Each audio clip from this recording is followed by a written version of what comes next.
Ano nga ba ang epekto ng desisyon ng UN Tribunal sa relasyon ng Pilipinas at Amerika, partikular na sa puwersang militar?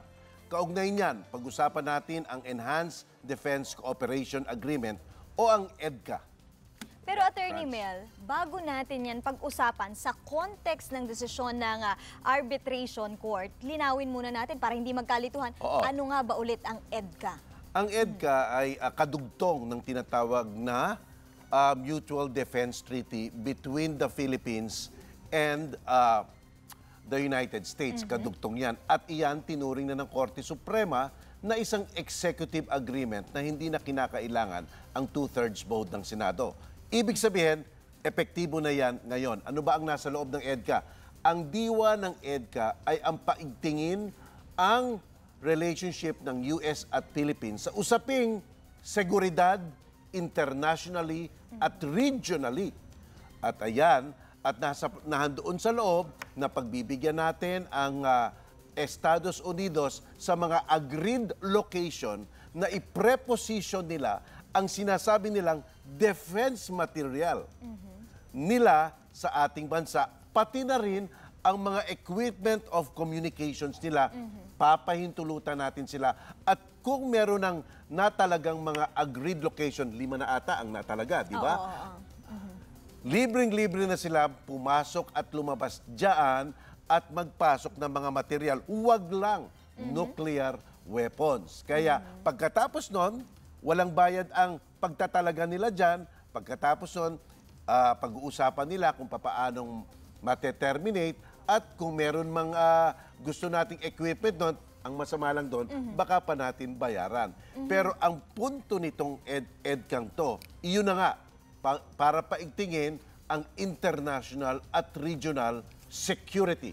Iyan ang sabi sa pinakaunang whereas clause. At walang bayad yung mga base militar na gagamitin nila? Wala. Talagang benepisyo talagang Amerikano dyan. Aside dun sa sinasabi yung pagpapalakas ng regional and international security, no?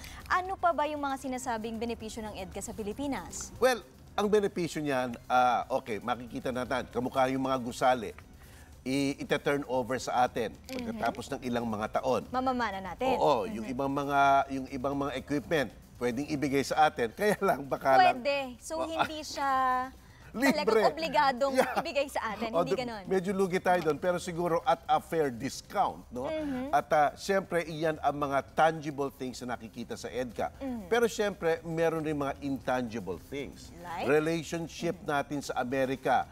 Yung perception ng mga buong mundo na kaugnayan ng Pilipinas at Amerika.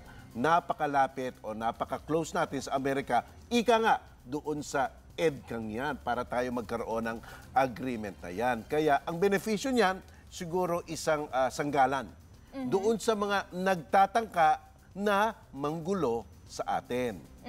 Ito, medyo related din yung question number 3 natin dyan. $1 million question. Ngayon may gusot ang Pilipinas sa China, makakatulong ba o hindi itong sinasabing EDCA na to? Dito natin makikita ang pagka-smart ng Duterte administration.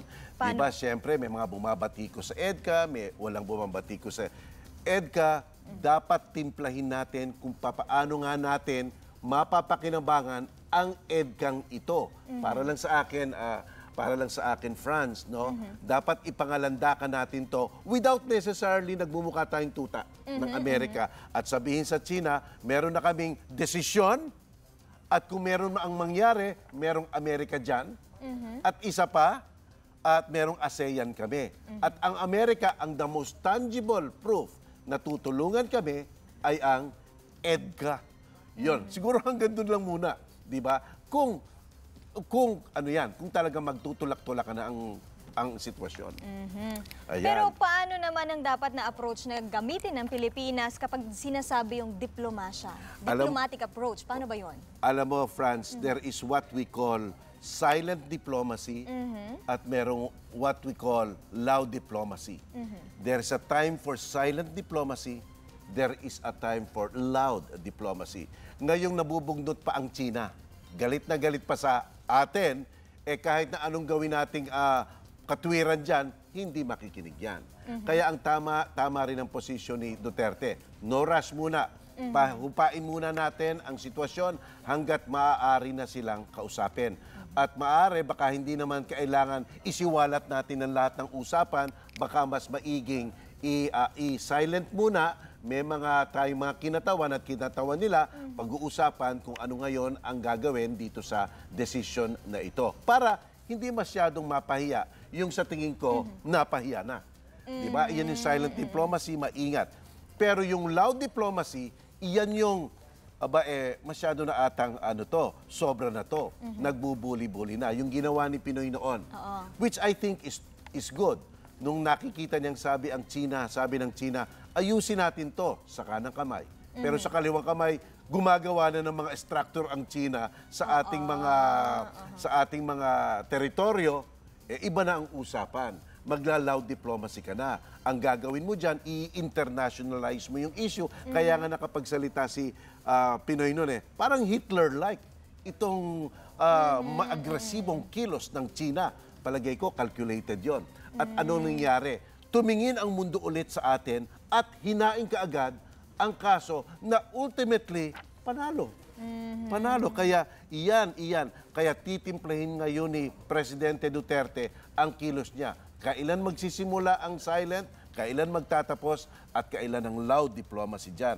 Kasi nga, dapat mautak tayo dito. Sa ngayon, parang silent diplomacy pa yung ginagawa. Silent. Kasi nga, Clear the smoke muna. Clear the smoke. Pero syempre, kakausap rin tayo sa mga kinatawan nila, halimbawa dito sa Pilipinas, habang nangyayari ang mga parang sigaw-sigawan dyan, meron tayong sa pailalim na, handa-handa muna. Let's lay the foundation for some negotiations. Pero hindi ibig sabihin na tayo ay sasabit sa kanilang mga gustuhan, di ba? Dahil nasa atin na nga ang desisyon at may relevancy ang EDCA at may relevancy rin ang ating kaugnayan sa ASEAN.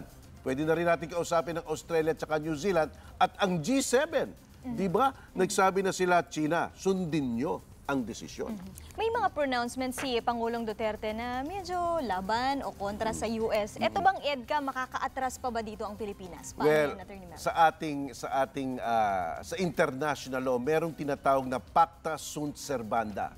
Lahat ng agreement ng mga bansa ay dapat gamitin o gawin in good faith. Dapat nating sundin, maliban na lang kung ito talaga ay nakakasira na sa ating national interest. Pwedeng pag-usapan ulit. Okay, ayan. Marami tayong natutunan ngayon.